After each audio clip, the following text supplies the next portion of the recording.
أهلا بكم متابعين القناة. خلونا نبدأ في قصتنا على طول. أنا اسمي معتز. في يوم من الأيام كنت قاعد مع جدي، كنت عايز أسأله ليه من ساعة ما اتولدت وأنا ملاحظ إن هو ما بيقدرش يقف على رجليه. قال لي والله يا حبيبي دي مشكلة عندي من أيام ما كنت بشتغل في فترة الشباب كده، كنت أنا مش لاقي شغل واشتغلت عامل في شركة مقاولات، ويا ريتني ما عملت كده. فأنا قلت له طيب احكي، أنا يعني عايز أعرف الصراحة لو دي حاجة مش هتضايقك. حاضر يا ابني، هحكيها لك وهو برضه تتعلم منها. في سنة 74 كان في بعثة آثار صغيرة جت لمنطقة مهجورة بعيدة عن هرم سقارة. البعثة دي كانت جاية من ألمانيا، وكانوا عايزين يحفروا في منطقة اسمها جبل الدم. هو على فكرة ما تخافش من الاسم، هو اسمه كده بس، لكن ولا في دم ولا في حتى جبل. المهم، طلبوا من شركة مقاولات إن هم محتاجين عمال يساعدوهم في الحفر، وأنا كنت واحد من العمال دول. اللي بقى كان يخوف بجد ان معظم الناس ما كانوش بيقربوا من المنطقة دي بعد المغرب، ودي كانت حاجة عندي فضول بصراحة ان انا اعرفها وما كنتش عارف ليه. المهم انه وصل رئيس البعثة، وكان مصري اسمه فؤاد. الراجل مهووس بالاكتشافات النادرة ومستعد يعمل اي حاجة علشان يلاقي مقبرة جديدة او اكتشاف جديد. وفي اول ليلة هناك في شيخ عجوز قابله وقال له انتم جايين تدوروا على تابوت الملك الاسود مش كده؟ فالمهندس اللي اسمه فؤاد ده فرح قوي وقال له انت تعرف حاجة عن المكان ده؟ قال له انت هتلاقوا التابوت، بس ده مقفول بقربان بشري من ايام الكهنة، ومحدش هيعرف يفتحه. ومش اي قربان، ده لازم يبقى حد عزيز وقريب قوي لقلبك. كل العمال بصراحة يعني الناس على قد حالها، وانا كمان زيهم. خفت وقلقت وقعدنا نبص لبعض، لكن المهندس اللي اسمه فؤاد ده قعد يضحك. الشيخ رد وقال له براحتك براحتك، لو عرفت توصل للتابوت الحارس هو اللي هيبلغك بكل اللي انا قلت لك عليه ده. بصراحة زي ما قلت لك الكلام عامل توتر وسط العمال، بس على طول المهندس اللي اسمه فؤاد زعق وقال له كملوا حفر. وبعد 4 أيام لقينا مدخل معمول من الحجر فعلا. الغريب انه كان عليه نقوش فرعونية فعلا. اكيد ده المكان اللي احنا بندور عليه. كان أكبر رمز فيهم كان عبارة عن عين كبيرة جوه دايرة، وحوالين منها خطوط شبه الشعلة بتاعت النار كده. المهندس اللي اسمه فؤاد كان جايب معاه مترجم، قدر إن هو يفك الرموز والشفرات دي. مكتوب الدم يفتح طريق النائم. العمال رفضوا إن هما يشيلوا الحيطة الحجر، لكن فعلا فتحوا الباب ولقينا سرداب عميق جدا. كل ما ننزل اكتر تحس ان المكان بيوسع اكتر واكتر، والهواء بيبقى بارد اكتر، لحد ما وصلوا لغرفة ضخمة تحت الارض. وفي النص كان في تابوت اسود عملاق، مش من الذهب ولا من الحجر، لا، كان من حاجة كده لونها اسود قوية جدا وبتلمع لكنها متغطية بزيت.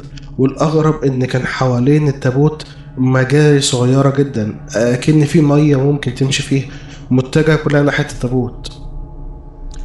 اللي اسمه فؤاد قرب من التابوت وهو مبهور جدا وفرحان. كان في نقوش على التابوت لناس راكعين قدام مخلوق ضخم جدا براس حيوان، ولسانه طويل جدا وخارج بره بقه. المترجم قعد يقرا النقوش الموجودة على التابوت. المترجم رد وقال يا باشمهندس النص بيقول إن الروح محبوسة جوه التابوت، ولازم دم حي علشان الختم يتفتح. المهندس فؤاد قال لهم دي خرافات، محدش يركز مع اي حاجة، حاولوا بس تفتحوا التابوت. لكن الغطا ما كانش بيتحرك مهما حاولوا. وفجأة سمعنا صوت زي عاصفة جاية من بره. العمال كلهم جريوا ناحية السلالم، وكانوا عمالين يخبطوا في بعض وهم عمالين يصرخوا. لقوا ان المهندس فؤاد ده مش همه اي حاجة، هو واقف قدام التابوت وبيحاول ان هو يفتحه. وبعدين حصل حاجة غريبة قوي. المجاري اللي كانت فاضية لقينا في دم بيمشي جواها، بدأ يطلع منها سائل أحمر، وكلنا قلنا ده أكيد دم.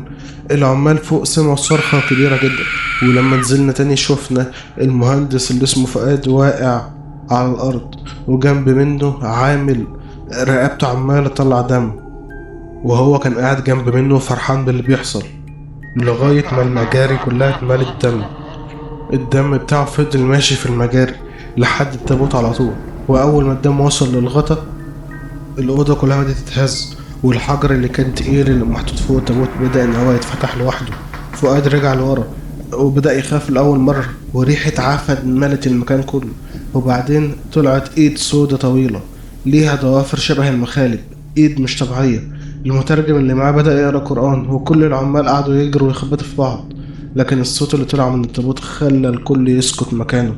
الصوت أجش قال: القربان اكتمل. وفجأة الكشافات كلها طفت، الظلام بلع المكان كله، وبدأت الأصوات تعلى الصوت. بدأنا نسمع ناس زي عظمها بيكسر، وناس تانية كأنها بتاكل حاجة بس بصوت عالي قوي. وأنا ما دريتش بنفسي غير وفي حاجة بتتهبد على رجلي، وأنا مش عارف إيه هي لغاية دلوقتي. لغاية ما جت الحكومة وطلعونا كلنا كنا عايشين، بس عايشين زي الميتين يا ابني. في اللي مننا مش قادر يقف، في اللي عظمه كله كسر، في اللي اللهم احفظنا عقله وخف شوية. الغريب ان المهندس فؤاد ده ما حصلوش اي حاجة، وبدأ يتحقق معاه. قال لهم اول ما الأوضة قعدت تتهز والعمال قعدوا يصرخوا وكلهم قعدوا يصوتوا في صوت واحد، انا لقيت فيه ايدين مسكت رجلي، وحسيت بان هي حاجة بتطلع نار. ببص على رجلي لقيت فيه عشرات من الايادي كلهم طالعين من تحت الارض، وانه بدأ يشوف في الضلمة وجوه متحنطة بكتان لونه اسود، وشكلهم يخوف قوي. كانوا بيظهروا وسط الضلمة، وبيقول ان محدش كان شايفهم غيري. لغاية ما واحد منهم قرب وقال له: العهد اتقبل، بس النايم لسه جعان.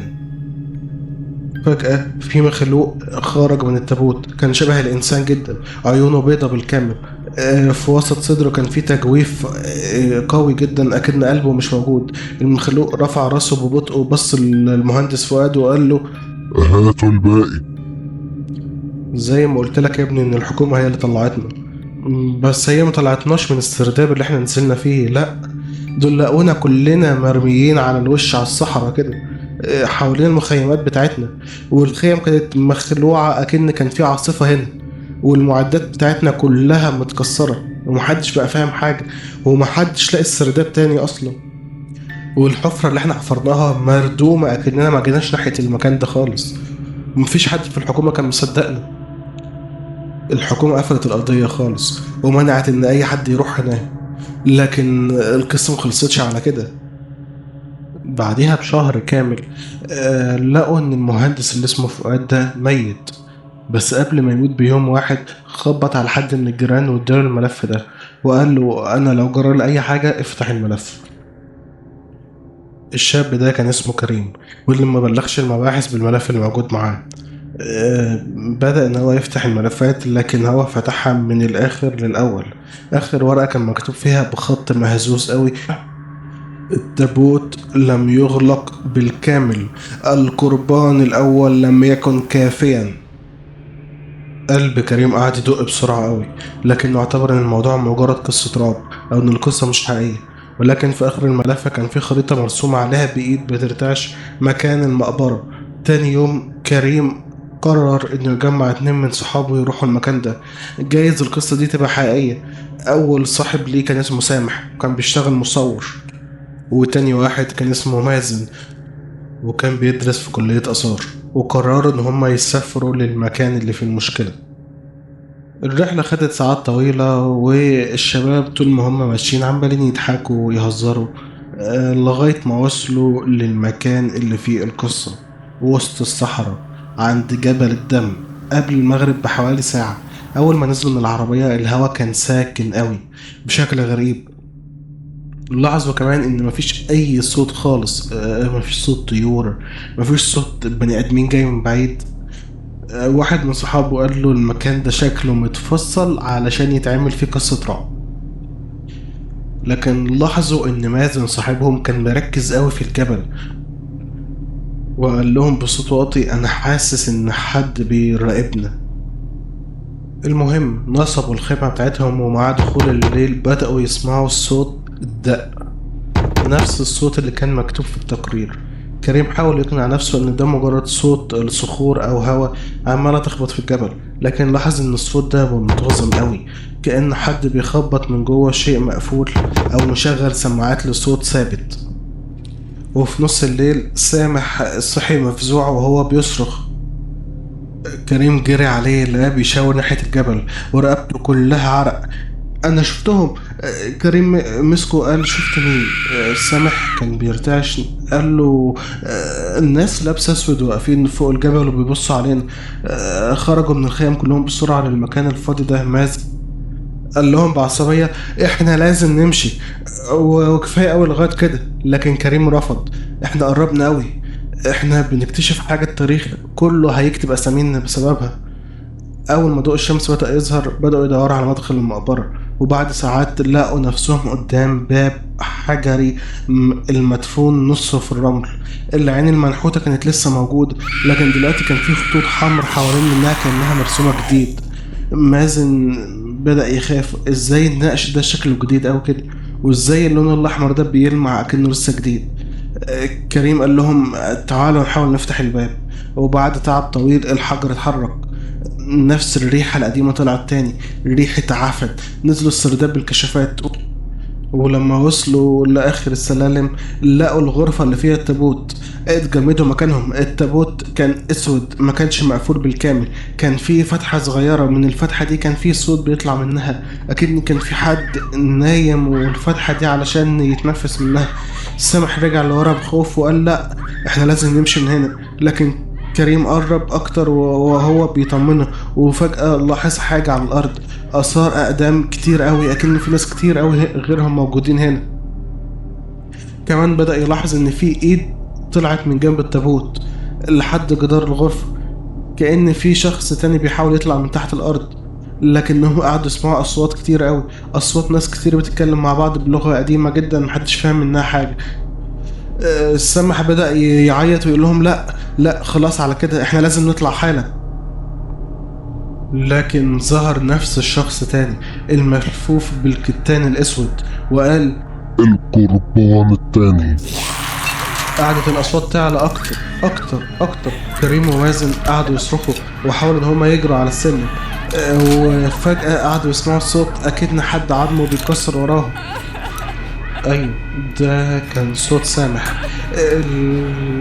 الغلبان رقبته اتكسرت وقعد يطلع منها دم كتير أوي لغاية ما وصلت للتابوت، وكل حاجة اختفت معاه.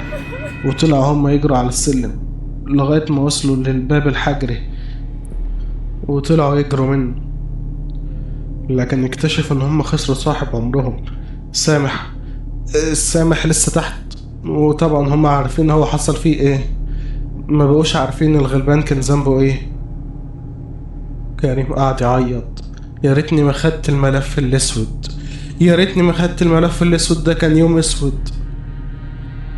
لكن برضو الموضوع مخلص على كده، وهم راجعين في طريق عملوا حادثة كبيرة أوي. كريم خد باله قبل ما يغمى عليه ان نفس الكائن الاسود ظهر تاني في وسط الحادثة، وانه قعد يكسر في عظم مازن صاحبه، ومازن عظمه كله اتكسر ومات. مات بس ما كانش بسبب الحادثة، كان لسه عايش. كريم اول ما فاق لقى نفسه في المستشفى، والدكاترة كلهم بيطمنوه ان هو اتكتب له عمر جديد. لكن كريم كانت حالته النفسية صعبة أوي، خسر 2 من صحابه وبيلوم نفسه ان المشكلة كلها حصلت بسببه هو. اول ما روح قرر انه يولع في الملف اللي خده من جاره الزفت اللي اسمه المهندس فؤاد. لكن قبل ما يولع في الملف الفضول خده ان هو يكمل قرايه في الملف كله. خد باله ان في ورقه من ورق الملف كان فيها صوره للمهندس اللي اسمه فؤاد، ومكتوب تحتها انه القربان كلها ممكن ترجع للحياه تاني، بشرط ان كريم لازم يروح ويفتح التابوت لوحده، وهو هيضحي بنفسه مقابل ان الباقيين يعيشوا. تفتكروا كريم عمل ايه؟ كريم قرر ان هو لازم يروح ويفتح التابوت تاني، وده كان بسبب ان ضميره مأنبه ان هو اللي قتل صحابه. وفعلا عمل كده ووصل لغاية المقبرة، واول ما فتح الباب الحجري تاني لقى صوت ضحك كتير جاي من كل حتة. وفجأة ظهر اغرب حد ممكن تفتكروه، المهندس فؤاد، وقعد يضحك. قال له أنا خادم، أنا كنت مسؤول عن القربان، وأنت قربان اكتمال العرض. كريم رجع يسمع اصوات عاليه تاني، والشخص اللي كان جوه التابوت اللي لونه اسمر وملفوف بالكتان الاسمر بدا ان هو يتحرك ويقرب ناحيه كريم. كريم كريم قعد يصرخ وقال خلاص ان نهايته هتبقى دلوقتي، وانه هيحصل في نفس اللي حصل لاصحابه. فجأة قعد يذكر ربنا ويقرا قرآن كتير لغاية ما الكائن ده قعد يصرخ وفي نار مالت المكان كله. كريم اتفاجئ ان في شق عمال يظهر في الحيطة.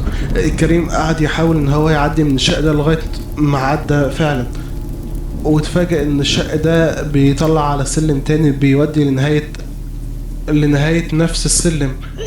كريم سمع من ورا الأصوات وهي عمالة تعلى، والإيدين اللي بتخرج من الأرض، والنار اللي مسكت في المكان كله، وهو عمال يجري على السلم وميبصش وراه لغاية ما وصل الصحراء فعلا، ووصل لبره المقبرة وقعد يحمد ربنا إن هو لسه عايش.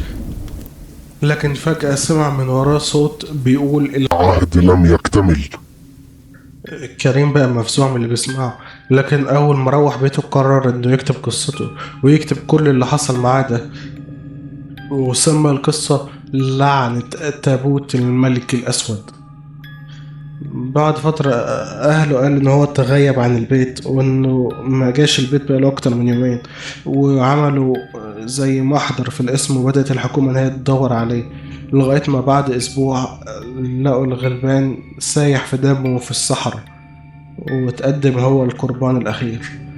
طبعا القصة بتاعته اتنشرت علشان توعية للناس كلها، وانا يا ابني قريتها علشان الموضوع ده يهمني، لان طبعا انت عارف ايه اللي حصل لي كويس من ورا الموضوع ده. ما تدورش يا ابني على قصة لعنة تابوت الملك الاسود. شكرا متابعين القناة، يا رب تكون القصة عجبتكم. معادنا دلوقتي مع القصة رقم 2. القصة نزلت قبل كده وفي بعضكم سمعها وبعضكم التاني ما سمعهاش، هننزلها تاني عشان لو محدش سمعها قبل كده. شكرا.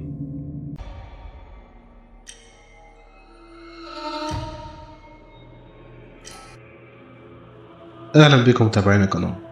قصتنا النهاردة بعنوان اللي ساكن تحت الطاحون. انا كنت واقف على الطريق الزراعي، الساعة كانت داخلة على 2 بعد نص الليل. الطريق كان فاضي في نسمة هوا جميلة، الضباب والدخان كان طالع من تحت الأرض. أنا اسمي حسام وعمري 30 سنة. اللي هحكيهولك دلوقتي ده حصل معايا فعلا. في يوم من الأيام وأنا واقف على الطريق بالليل عشان أركب وأروح بيتنا بعد ما خلصت شغل، لقيت مكالمة جاية لي من أمي. يا حسام، عمك فؤاد اتصل وبيقول انه تعبان قوي، روح له يا ابني.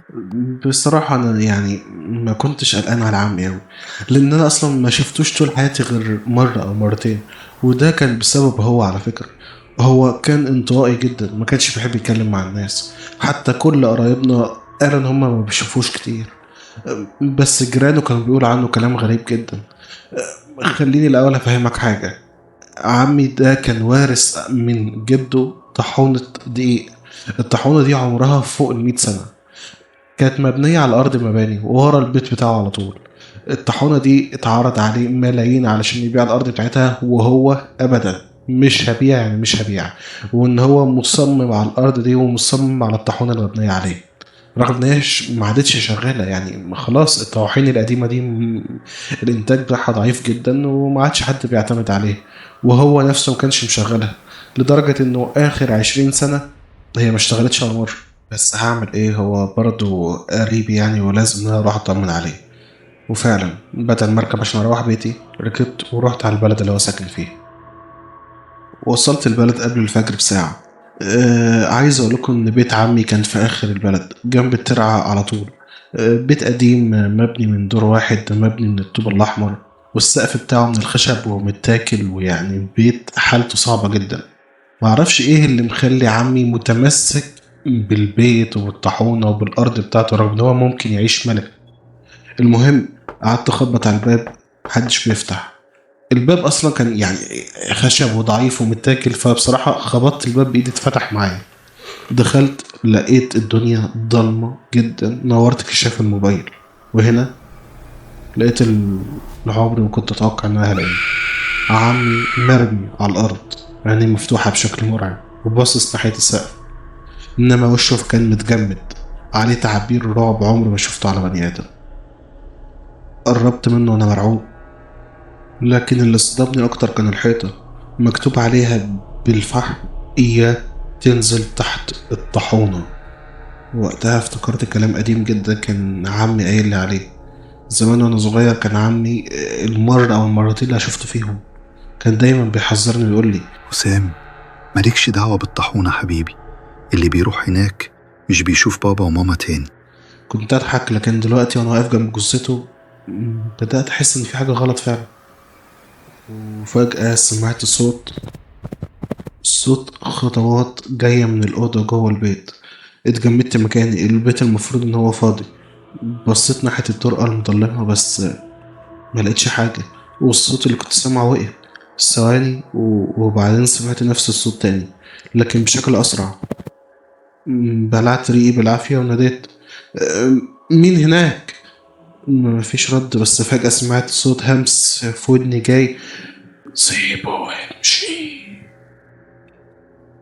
رجلي بدأت تترعش وفتحت كشاف الموبايل ناحية الطرقة، بس برضه الصوت اختفى وما عادش فيه أي حاجة. وفي اللحظة دي بالتحديد سمعت نفس صوت الهمس تاني. لفيت بسرعة ومفيش حد، لكن خدت بالي المرة دي إنه الأرض اللي كانت مليانة تراب اترسم عليها زي مش عارف زي رجلين معيز، الخطوات بتاعت الرجلين المعيز. قربت ببطء وركبتي بتخبط في بعض ونورت تحت السرير. وفي اللحظة دي شفت وش اسود وليه عينين حمرا بتلمع وهو بيبتسم. صرخت ورجعت لورا بعنف، لكن لما بصيت تاني مفيش حاجة. اقسم بالله انا شفت حاجة تحت السرير. طلعت اجري بسرعة بره البيت وانا مخنوق من الرعب، ومش داخل هنا تاني، وحد يبقى اتصرف في جثته ولا يشوف هيعملوا فيه ايه. لقيت شيخ كبير واقف بره البيت، شكله من اهل البلد، واقف بعيد بيراقب كل حاجة. اول ما شافني قال لي: انت نزلت تحت البيت؟ فانا قلت له: لا. ازاي يعني؟ قال لي: يعني هو شافك؟ قلت له: ايه ده؟ قال لي: اللي تحت الطاحونه. انا مش فاهم منك حاجه ومش قادر اللي انت بتقوله ده. انا عمي مات جوه البيت وانا بصراحه مش داخل البيت ده تاني. نسيت اقول لكم الراجل ده اسمه الشيخ عمران، وكان اقدم واحد في البلد تقريبا، او اقدم واحد انا شفته لغايه دلوقتي. خدني مع البيت، وبعد ما شربت شويه ميه بدأ يتكلم انه اكتر من 70 سنة في قصة حصلت عند الطاحونة دي، انه كان في عمال كتير شغالين، وفجأة في ليلة معينة العمال سمعوا صوت صريخ طالع من تحت الأوضة. تاني يوم صاحب الطاحونة اختفى، وبعدها بأيام بدأت الناس تشوف حاجات غريبة: ناس ماشية بالليل من غير ملامح، صوت أطفال عمالة تضحك كل ما الطاحونة تيجي تشتغل. لكن أسوأ حاجة إن أي حد كان ينزل الأوضة اللي تحت بتاعت الطاحونة كان بيتجنن ويموت بشكل مرعب جدا. وقلت له: يعني انا بصراحه مش بصدق في الحاجات دي، ومش مصدق اي حاجه في اللي انت بتقولها. احنا دلوقتي هنعمل ايه مع عمي؟ قال لي: يا ابني عمك كان بيحاول يسيطر عليهم. قلت له: اه يسيطر عليهم، اه. هما مين دول؟ قال لي العمار، سكان البيت. قال ان عمي كان بيروح للطاحونه كل ليله تقريبا، وقعد يقرا قرآن ويقرب من ربنا علشان يحاول يحل المشكله اللي موجوده في الطاحونه دي. لكن اللي حصل ان هم شبه سيطروا عليه، وعمك انعزل عن العالم كله وبقى بيقدم لهم زي ذبايح علشان يعمل عهد مع الجن. ضحكت بعصبية شوية وقلت له: انت انت اكيد بتهزر يعني. حد بيدي الجن لحمة وذبايح وحاجات زي كده؟ فالشيخ عمران بصلي بنظرة خلت دمي يقف في عروقي، وقال لي: لو بكتب. مين اللي واقف وراك؟ اتجمدت، بصيت ورايا بسرعة، لقيت ان طالع من الشباك نفس الوش الاسود اللي عينيه كلها لونها احمر. الشيخ بسرعة قفل الشباك وبدأ انه يقرأ قرآن بصوت عالي جدا. انا بدأت احس ان نفسي بيروح مني وده أنا سمعت صوت جاي من ورا الباب، صوت عالي أوي. الشيخ قال لي ما تفتحش مهما حصل، لكن الصوت فضل يزيد ووجع دماغي أوي. ومش عارف، بدأت أسمع الصوت زي ضحك الأطفال. أنا مش عارف، أنا حاسس إنها في حاجة غريبة، وعمال أسمع أصوات غريبة جدا، أكني قاعد في وسط السوق وفي ناس كتير أوي حواليا. قال لي روح بيتكم دلوقتي، واوعى ان انت ترد على حد بيحاول ينده عليك، ده مش هيبقى بني ادم. والنهارده حاول ما تنامش، وحاول ان انت تقول اذكار الصباح والمساء وتقرا قرآن على قد ما تقدر. انا بدأت افوق شوية وفعلا روحت بيتي وحكيت لاهلي ان عمي مات. تاني يوم رجعت بيت عمي الصبح عشان ارتب حاجته قبل الدفن. ووصلت فعلا البيت والشمس كانت طالعة وقوية جدا، بس البيت أول ما دخلته كان بارد أوي، أكني داخل تلاجة. بدأت أفتح الإدراج وأجمع الورق وأشوف أي حاجة يمكن تفيدنا في موضوع الدفن أو تدلني على اللي بيحصل ده. بصراحة أنا كنت بدور على أي حاجة ليها علاقة بالطاحونة، مش جاي عشان عمي خالص، لغاية ما لقيت دفتر قديم متغلف بجلد أسود، جلد سميك قوي. لقيت أول ورقة مكتوب عليها باللون أحمر شبه الدم كلمة العهد، بس الحروف كانت متفرطة بعيدة عن بعضها. الورقة كلها عبارة عن الكلمة دي. قلبت الصفحة اللي بعدها، كان مكتوب كلام كتير أوي. كان مكتوب يا من تملكون القوة في السماء بحق ميمون الأسود وشمهورش والدهاس. فجأة سمعت صوت، لكن المرة دي كان جاي من السقف. رفعت عيني ببطء والصوت الخشب بدأ يزيق، أكن في حد ماشي في الدور اللي فوقيه. وفجأة حد نده بصوتي حسام. فجأة حسيت إن السقف اللي مصنوع من الخشب كأنه بيتكسر، وأكن كان في حاجة واقفة فوقيه وهتقع عليا دلوقتي. جريت بسرعة بره البيت من غير ما ابص ورايا، لكن وانا بجري وسط الغيط سمعت صوت حد بيجري ورايا بسرعة جدا. بصيت ورايا لقيت كائن شبه البني ادمين، بس ايديه طويلة قوي ولامسة الارض وبيجري على ايديه ورجليه. كانت عينيه لونها ابيض بتنور وسط الضلمة، وخلاص كان بيقرب علشان يهجم عليا. بس فجأة أذان الظهر ادن من الجامع البعيد. المخلوق ده قعد يصرخ في وشي وبعد كده اختفى. وانا رجعت للبيت تاني ولقيتهم خلاص بياخدوا عمي علشان يدفنوه. انا اليوم انتهى على كده. بعد ما دفنوه انا روحت بيتي، بس انا حياتي ما رجعتش زي الاول. كل ما انام بحلم بكوابيس، كوابيس مش بتخليني انام ساعة على بعض. حد بيخبط على الشباك كل مرة، ما بقتش عارف انام. مرة صحيت من النوم لقيت الحيطة مليانة. انزل تحت الطاحونة، انزل تحت الطاحونة. انا عمال اخس بطريقة غير طبيعية بسرعة جدا، ما بقتش عارف انام، وما كنتش طايق الاكل، ما كنتش طايق اشوف اي حد. انا حسيت ان انا اتخانقت مع الناس كلها تقريبا، بعدت عن الناس كلها، حتى اهلي ما عدتش بكلمهم. انا بقالي على الموضوع ده اسبوع بحاله، وخلاص انا مش قادر استحمل اكتر من كده. انا هروح الطاحونه، انا لازم اعرف الحقيقه. وصلت لغايه بيت عمي ولفيت من ورا البيت وشفت قدامي الطاحونه اللي السبب في مشاكل للبلد بحالها وموقفالي عيشتي. قررت ان انا ادخل الطاحونه، بس في حاجه غريبه. انا لاحظت ان أنا كل ما اقرب الهواء اكنه بيتشال، اكني ما عنديش عارف اتنفس. الهواء كان تقيل قوي. وفي حاجه تانية، انا لقيت ان الطاحونه شغاله. ازاي شغاله من غير حد؟ لقيت شباك في جنب الطاحونه، ببص منه لقيت فيه ريحه بخور قويه قوي طالعه منه، والريحه مش بخور كويس، ريحة وحشة قوي. الشباك كان صغير جدا، ما اقدرش ان انا اعدي منه، بس طلعت موبايلي وشغلت الكشاف. لقيت حاجة مريبة جدا. انا لقيت دايرة مرسومة على الارض، شكلها كده مرسومة بدم بني ادم او دم كائن حي، وفي نص الدايرة دي كان في راس لمعزة. مش عارف ايه اللي كان بيحصل هنا، بس بدأت اترعب وقررت ان انا مش هدخل الطاحونة دي. بس في حاجة عمالة تقول لي ارجع، انت قربت قوي. حاولت ادور على باب ادخل منه، لكن الغريب ان انا ما لقيتش الطاحونة دي باب. انا لفيت حوالين الاربع حيطان، مفيش باب. قلت دي جايز علامة من ربنا ان انا ما ادخلش او مش هعرف ادخل. اكيد بقدرة ربنا هو اللي خفى الباب عني. وانا ماشي لقيت نفسي دايس على سجادة. السجادة لونها احمر وفي زي خشب تحتيه. طلع ان هو ده الباب لازم تنزل تحت السلالم وتطلع تاني عشان توصل للطاحونة. شلت السجادة وبدأت أفتح الباب، بس لاحظت إن الباب كان مرسوم عليه نفس الرموز والنقوش والكلام الغريب اللي كان موجود في الدفتر بتاع عمي.